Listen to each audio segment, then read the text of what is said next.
Le damos la bienvenida al diputado nacional por el PRO, Francisco Sánchez. ¿Cómo te va, Francisco? Placer enorme saludarte y muy feliz año. Hola Silvio, igualmente para vos y Juan Manuel. ¿Cómo andan ustedes? ¿Bien? Bien, muy bien. Todo bien. ¿Qué es eso? Viste que uno contesta así que es acción-reacción, ¿viste? Por acto reflejo contesta. Bien, bien. Si querés, estamos bien. Vamos a estar mejor, pero estamos bien. Seamos optimistas. Seamos optimistas, bueno, está bien, seamos optimistas.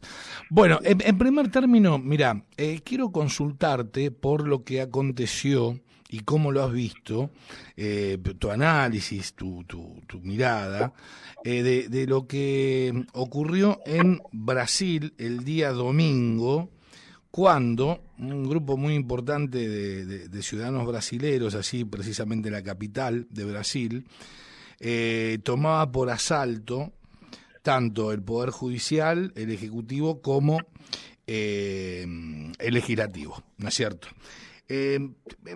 La mayoría de los medios hablaban de un golpe de Estado, o el intento de un golpe de Estado. Yo sostengo que fue un hecho desestabilizador, que es muy distinto a lo que tiene que ver con un intento de golpe de Estado.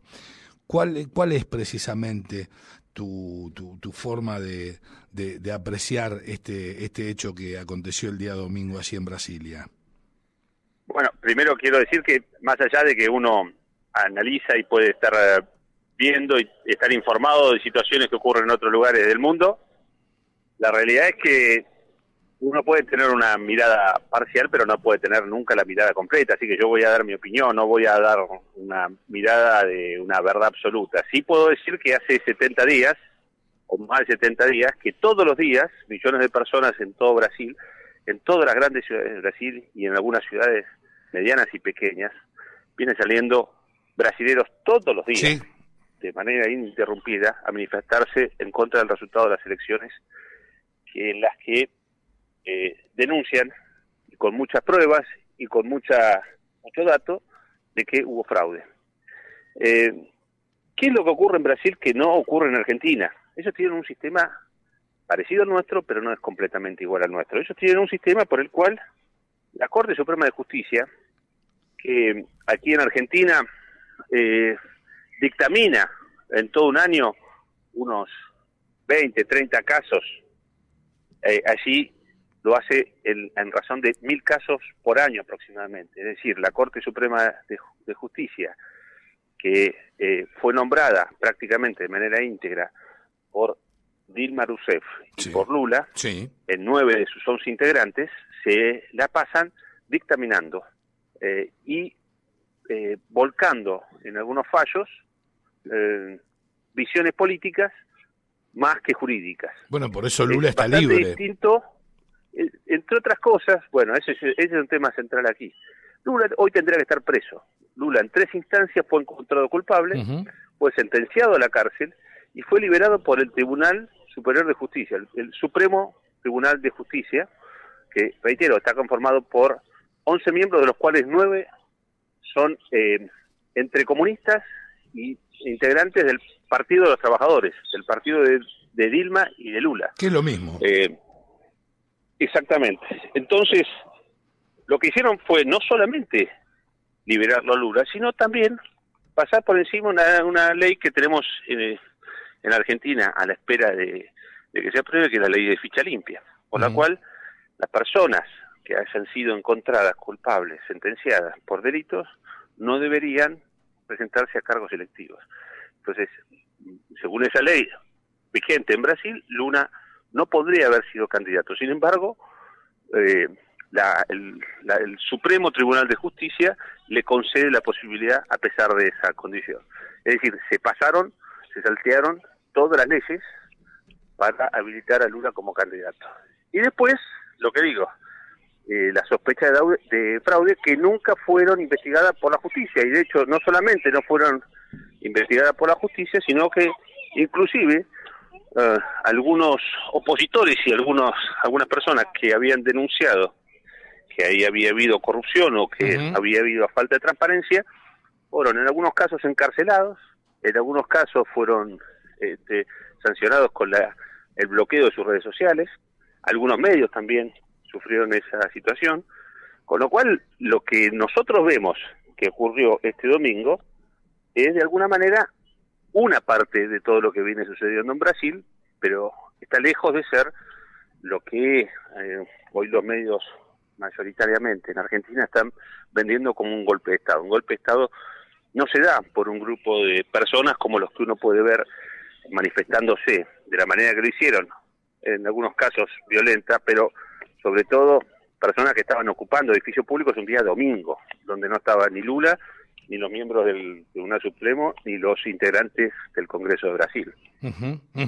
Está claro. Bueno, yo sostengo, también estoy alineado con tu mirada, porque la ficha limpia en Brasil siempre fue respetada a rajatabla. Y en este caso, como bien decís Lula, no se podría haber presentado. Sin embargo, lo habilitaron a presentarse porque tiene amigos, o fue conjuntamente con Dilma Rousseff quienes eligieron, ¿sí?, a los miembros de la Corte Suprema de Justicia de ese país. Esto es así, lisa y llanamente.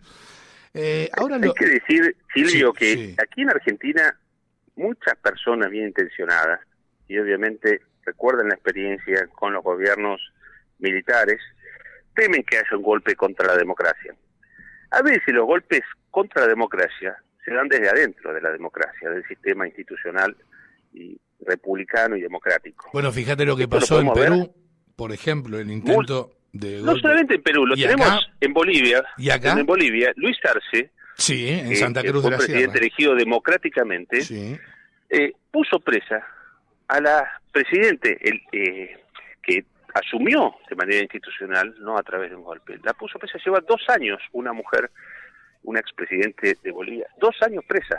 Bueno, no encarceló también simplemente por asumir sí. ante un vacío de poder, Bueno, por pero animarse a lo que exacto. nadie se animaba. Exacto. Y lleva 2 años presa. Lo mismo que Camacho. Bueno, Camacho ahí va. ha sido prácticamente secuestrado por un gobierno democrático. Entonces, a veces los gobiernos democráticos, como está ocurriendo con Pedro Sánchez en España, que está intentando también clausurar el Poder Judicial y dominarlo, y lo mismo que ha intentado aquí, en más de una oportunidad, Alberto Fernández y el kirchnerismo en general, a veces los gobiernos democráticamente elegidos buscan convertirse en gobiernos totalitarios y concentrar el poder absoluto. Entonces, en nombre de la democracia, a veces se han hecho cada barbaridad, que no podemos simplemente, porque han sido elegidos democráticamente, hay que recordar el caso de Hitler. Hitler fue elegido democráticamente. Apenas tuvo la oportunidad, se hizo del poder absoluto en Alemania y después se dedicó a masacrar y a hacer todo tipo de tropelías en Europa. Sí. Decenas de millones de muertos en Europa a partir de las decisiones de un gobernante elegido democráticamente. Con lo cual, el hecho de que una persona haya sido democráticamente elegida no la habilita a que cometa todo tipo de desastres. Seguro. Para eso están los contrapesos. Y en la Constitución de Brasil específicamente, los contrapesos están vigilados por el ejército. Las Fuerzas Armadas juegan un rol constitucional de equilibrio de esos contrapesos. Está en la Constitución de Brasil. Entonces a veces se extrapola y se pretende que las situaciones que nosotros vivimos acá, gravísimas, puedan ocurrir en otros lugares con las mismas características, cuando en realidad los otros países tienen otras realidades, inclusive tienen otros fundamentos legales. Seguro. Ahora lo llamativo también es cómo el gobierno argentino ha respondido a estos hechos allí en Brasil, en la capital, en Brasilia más precisamente. Digo, el gobierno a través de Alberto Fernández, del canciller, entre otros. Quiero destacarte una textual del presidente Fernández con respecto a precisamente lo que aconteció en Brasil. Sostuvo lo siguiente, y hay un grado de hipocresía muy importante, según mi punto de vista. Y después, al momento de entablar nuestro diálogo, lo voy a compartir, pero primero, lo más importante aquí es tu análisis. La democracia es el único sistema político que garantiza libertades y nos obliga a respetar el veredicto popular. Eso dijo Alberto Fernández con respecto a lo que pasó en Brasil. ¿Qué opinas de esta frase? Obviamente que proviene de Alberto Fernández, que está atacando lisa y llanamente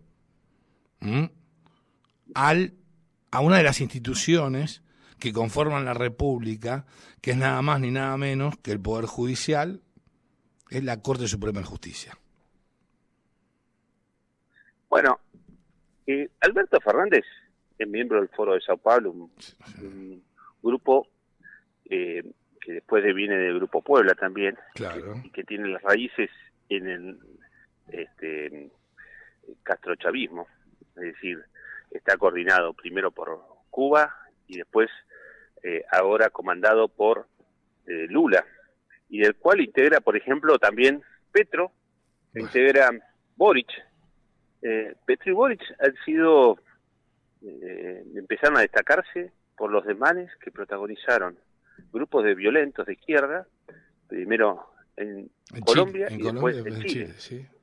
En Chile, por ejemplo, no solamente quemaron 60 estaciones de metro, sino que provocaron la muerte de 35 ciudadanos. Y está claro que la violencia procede en estas últimas décadas, sin dudas, de la izquierda. No hay ninguna duda de eso. Son los que menos quieren respetar las instituciones del sistema democrático. Buscan y hacen discursos de respeto a la democracia cuando ganan.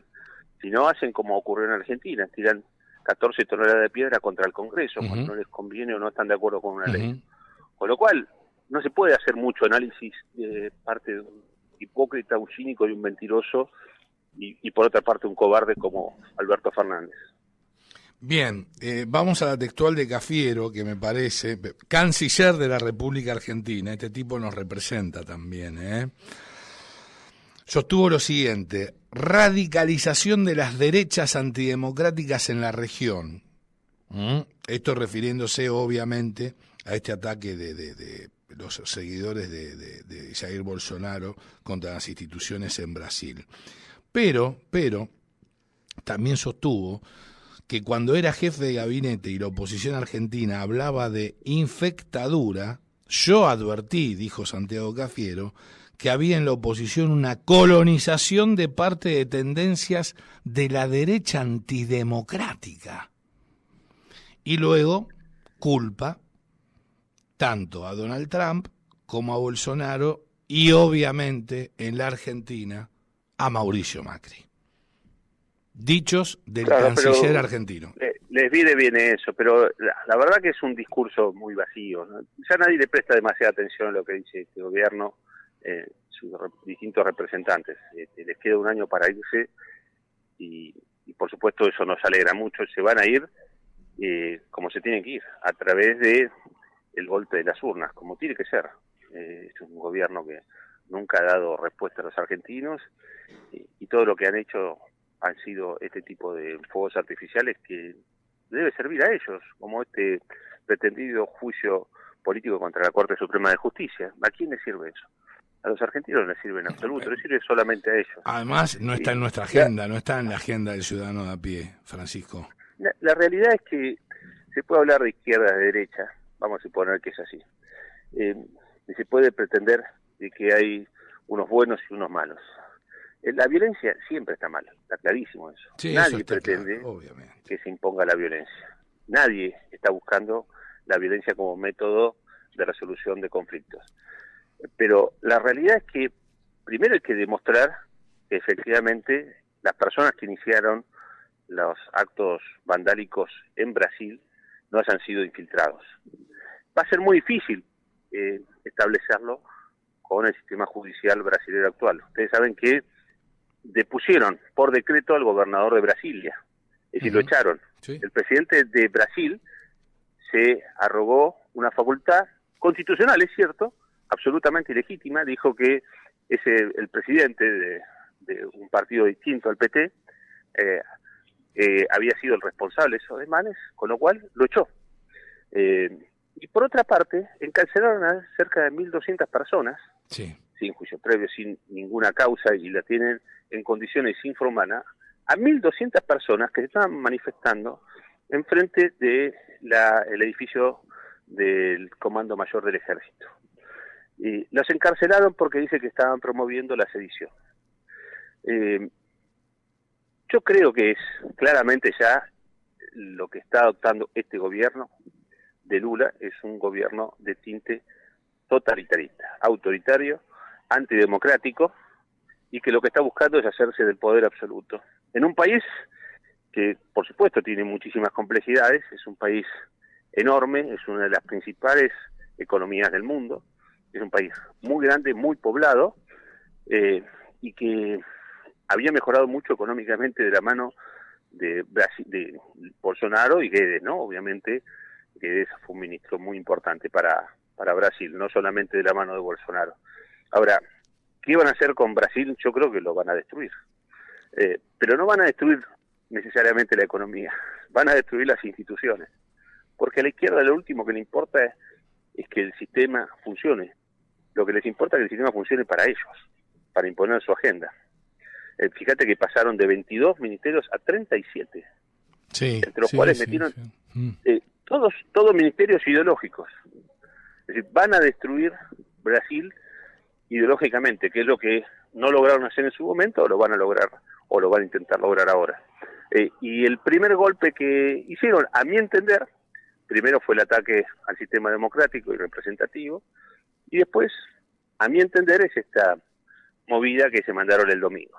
Para mí, está claro que fue promovida por la misma gente del PT. Vos sabés que es muy interesante lo que comentabas con respecto al Foro de San Pablo, al Grupo Puebla, porque vos sabés que sostenés exactamente lo mismo que el Foro de Madrid, que ha condenado obviamente y categóricamente la violencia que ha sido ejercida por los manifestantes que tomaron por asalto el Palacio de Planalto allí en Brasilia, pero denunciaron la doble moral de los mandatarios y de las organizaciones progresistas que salieron inmediatamente casi a apoyar a Lula, pero que han guardado silencio frente a episodios similares en otras naciones. Y se preguntan, vos fíjate, es idéntico a lo que dijiste vos, nada más que vos lo afirmaste. Y esta es una pregunta que no requiere respuesta, ¿no es cierto? ¿Con qué legitimidad pueden Gustavo Petro y Gabriel Boric, bien digo, reclamar por la violencia en Brasil si fueron ellos los principales instigadores de las protestas vandálicas en Chile 2018 y Colombia 2021? Y no contentos con ello, indultaron a los responsables. ¿Cómo puede Pedro Sánchez solidarizarse con Lula si actualmente gobierna con quienes intentaron sitiar el Congreso español, se indultó a los golpistas y ha cambiado la legislación española de modo que episodios como el ocurrido en Brasil serían calificados de desorden público? Bueno, eso lo expresa el Foro de Madrid, que es lo opuesto, totalmente opuesto a un Foro de San Pablo, el Grupo de Puebla, en fin. Yo soy integrante del Foro de Madrid, mira. Soy uno de los primeros firmantes de la Carta de Madrid en Argentina. No lo sabía. Sí, fui el segundo firmante argentino de la Carta de Madrid y fui el primer diputado nacional en firmarla, pero obviamente que estoy todo de acuerdo con esas manifestaciones. Yo creo que a veces uno, por no tener pruebas de cómo se dan algunos acontecimientos, trata de ser moderado.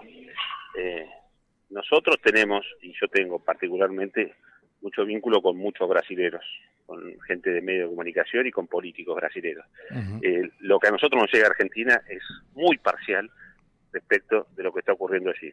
Pero como es lógico, y es muy parcial respecto de lo que pasa en el mundo. Obviamente a nosotros nos llega una realidad muy tamizada. Específicamente nos llegan algunas cosas muy pequeñas en relación a lo que está ocurriendo en el mundo y bueno, uno a veces interpreta en base a lo que le llega. Está claro que si se pretende conocer una realidad parcial de lo que está ocurriendo en Brasil es porque hay una agenda que ya se está llevando adelante y que se busca que en Argentina tenga una réplica, no solamente en Argentina, sino a nivel regional. Y con presidentes de las características de Petro, de Boric, de Arce, bueno, podríamos hablar de Castillo, que ya no está, yo no me acuerdo cómo se llama la presidente de Perú actualmente. Boluarte, algo por el estilo. Son todos presidentes de corte claramente izquierdoso y que, bueno, tienen todos una agenda común, absolutamente coordinada, y que se está imponiendo. Esa es la realidad, se está imponiendo. Ahora, un porque dato... ¿cuántos medios como sí. ustedes están replicando esta información? Yo diría que en Argentina son la minoría absoluta. Vos fijate que hay algo muy loco y ya vamos a la consulta que tiene preparada para vos Juanma Morales. Hay algo muy loco que no trascendió, que no ha trascendido con la fuerza y con el peso específico que tendría que haber sido trascendido. En primer lugar, se solidarizó con Lula da Silva Xi Jinping, que masacra gente dentro de China. Y la frutilla del postre de esta cocina de las noticias. ¿Sabés quién más se solidarizó, así se dice, solidarizó con Lula? Vladimir Putin, que masacra gente, en este caso, en Ucrania. Está todo dicho, me parece, ¿no? Sí, también se solidarizaron algunos argentinos a los cuales uno respeta, ¿no? Muchos diputados de Juntos por el Cambio, mucha gente que no tiene la información completa. En realidad no veo que esté mal que haya gestos de solidaridad de parte de representantes gubernamentales que lo que buscan es que haya... Sí, pero predicá con el ejemplo. Yo lo que voy a buscar de los dirigentes de Juntos por el Cambio, sobre todo, es que primero que actúen con información. Porque uno puede pretender esperar del kirchnerismo que sea irresponsable. No lo puedo esperar de ninguna manera de parte de integrantes de Juntos por el Cambio. José Luis Espert, por ejemplo, ha tenido manifestaciones que diría han sido vergonzosas. Hablan de un desconocimiento absoluto. Y lo menciono a él, como puedo mencionar, por ejemplo, a Larreta, dentro de mi espacio. Creo que la ignorancia es muy mala. Pero si vas a solidarizarte, que sea con el pueblo brasilero. Nunca con un presidente absolutamente ilegítimo. Ilegítimo. Como es Lula. Es absolutamente ilegítimo. Un tipo que tendría que estar preso. Que la forma que consiguió de evadir la cárcel es a través de una un corrupto Tribunal Supremo de Justicia. Es la única forma que logró hacerlo, básicamente porque lo eligió él y porque es gente con la que tiene vínculos estrechísimos. Entonces hay que ser muy prudente. Yo creo que ahí la dirigencia en Argentina y en cualquier lugar del mundo tiene que ser prudente. Creo que el mensaje de Macri fue un mensaje prudente y está bien que así sea. Todos los mensajes que buscaron solidarizarse con la persona del presidente, yo creo que la erraron feo, que se excedieron en sus buenas intenciones y no entienden absolutamente nada de lo que está ocurriendo en Brasil.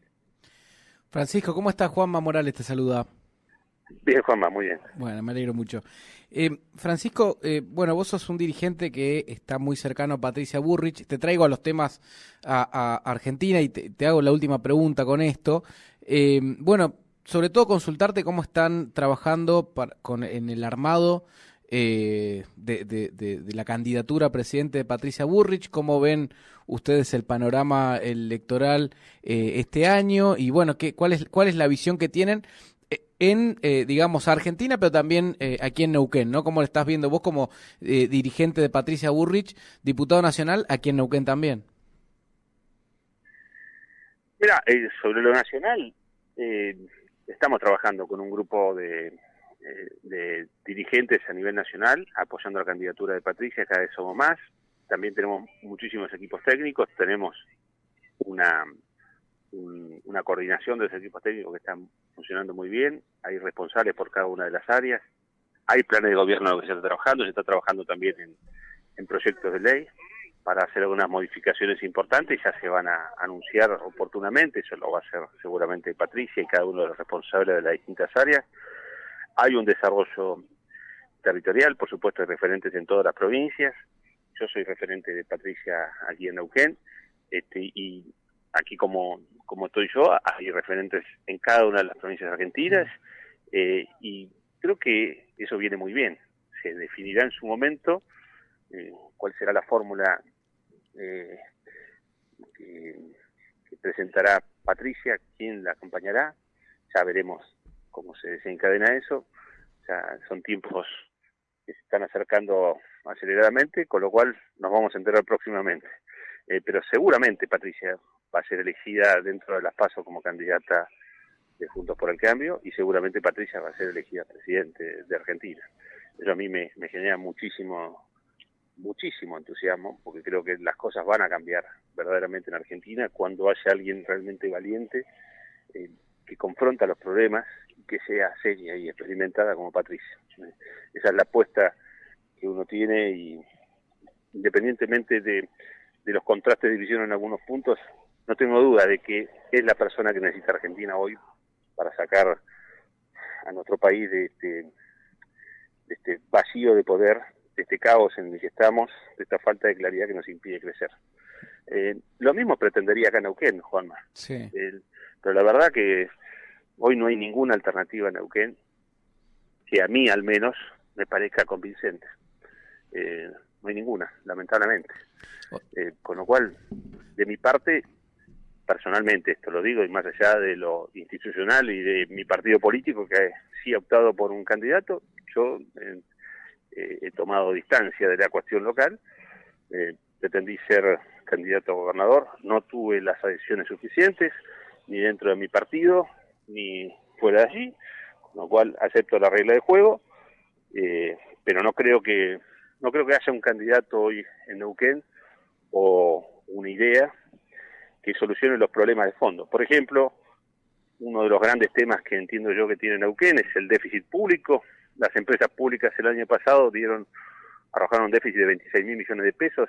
Hoy lo que están hablando casi todos los candidatos es de quedarnos con las represas para armar una empresa pública provincial. Es decir, más déficit para los neuquinos que se tiene que pagar o con impuestos o vía diferir los ingresos que tiene Neuquén por otros mecanismos. ¿Qué se piensa sobre la cuestión mapuche? Y si uno le pregunta a cada uno de los candidatos, está entre el desconcierto y la continuidad de la situación actual. Si uno pregunta cómo va a estar el vínculo con los gremios del Estado, y es posible que haya más relación de amistad en contra de los neuquinos, más amistad con los gremios en cualquiera de los candidatos de lo que tenemos hasta ahora. Si uno se pregunta qué se va a hacer en relación a los impuestos, y seguramente no va a haber gran diferencia respecto a lo que tenemos ahora. Si uno se pregunta qué es lo que va a ocurrir con la educación, y se la van a seguir otorgando todos los candidatos que tenemos hoy, atentos. Con lo cual, los grandes temas neuquinos van a seguir con cada uno de los candidatos, y es por eso que a mí no me convence ninguno hoy, ¿no? Bien, cerramos, Francisco, agradeciéndote, y te comento brevemente, una noticia que seguramente te va a poner muy contento. Por fin una buena noticia en la República Argentina. A ver. Hay un barrio muy exclusivo en Bariloche que tuvo que retirar su alambrado para que una comunidad mapuche extienda su territorio. Una noticia muy alentadora, muy buena noticia. Esto nos llena de regocijo porque obviamente la propiedad privada cada vez es más respetada. Esto sucede a través de un fallo de una jueza federal subrogante, ¿sí? Subrogante, reemplazante de la jueza original, ¿sí? Bueno, pero te quería comentar. Gran parte de los jueces federales que tenemos hoy son subrogantes porque no hay propuestas y no hay acuerdos para nombrar a los jueces. Uh-huh. Es un problema que tenemos intencionalmente provocado por el gobierno nacional, porque lo que hacen es tener a los jueces subrogantes de alguna manera presionados para que emitan los fallos que requiere el Ejecutivo Nacional. Uh-huh. Es absolutamente intencional, y ese fallo que estás mencionando es consecuencia de esa intencionada búsqueda del gobierno nacional. No, pero esto no queda acá, porque más allá de que la justicia obligó al barrio al corrimiento del cerco, también existe un reclamo por parte de la comunidad mapuche por la luz y la electricidad. Y con esto cerramos la entrevista con Francisco Sánchez para, obviamente, que se vaya a descansar contento. Que me iba a venir con alguna noticia buena. Y que no es bueno esto, por favor. Sí, para la delincuencia es una buena noticia. Sí, la delincuencia en Argentina hasta fin de año va a poder sacar beneficios. A partir de ahí confío en que va a cambiar. Abrazo grande, Francisco. Gracias. Otro para ustedes. Hasta luego. Gracias por llamar. Adiós. Francisco Sánchez, diputado nacional por el PRO, pasado por la cocina de las noticias. Y forma parte también del Foro de Madrid. No lo sabía. Noticia muy interesante.